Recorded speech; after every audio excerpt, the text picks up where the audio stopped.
तो हमें बहुत डर लगता था, क्योंकि या तो टीवी पे आहट के कुछ एड्स आ रहे हैं हाँ। या कुछ इस तरीके की चीज़ें आ रही हैं, और आपको डर लग रहा है कि भाई भूत पिशाच हैं दुनिया में, तो आप क्या करोगे, कैसे जाओगे।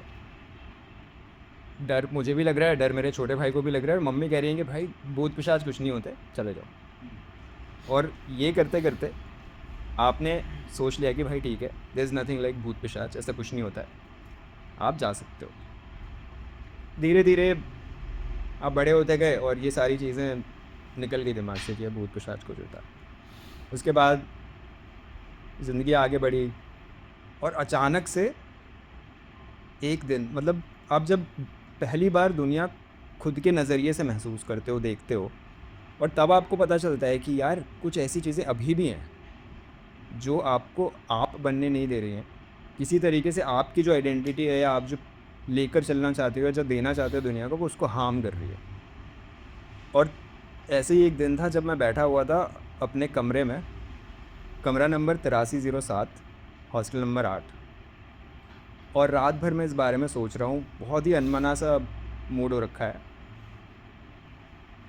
और मुझे अपनी मम्मी की कही हुई बात याद आई कि भूत पिशाच कुछ नहीं होता है।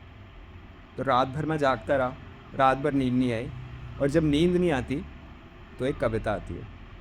वो कविता मैं आपको सुनाता हूँ।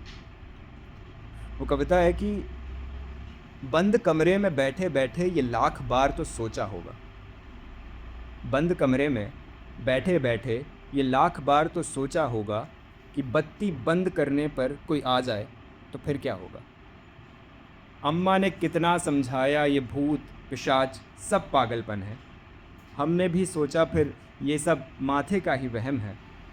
काम वाम के चक्कर में फिर भूल गए भूतों का फेरा, फिर अनायास ही शंका उभरी जब कुछ बातों ने आ घेरा। कुछ ऐसी चीज़ें हैं अक्सर जो बहुत डराया करती, कुछ ऐसी चीज़ें हैं अक्सर जो बहुत डराया करती हैं, न काया है न साया है पर बड़ा दायरा रखती। उन चीज़ों को फिर क्या बोलें जो खुशियों में आड़ा करती हैं, प्रत्यक्ष कभी ना आए पर मन में ही मारा करती। मन में कुंठा, द्वेष, जलन, छीना झपटी और गबन, पीठ में छुरा, दोहन, शोषण और ऐसे ही कितने पागलपन, ये सब भी गायब हैं। ये सब भी गायब हैं, लेकिन हर घर में इनका एक घर है।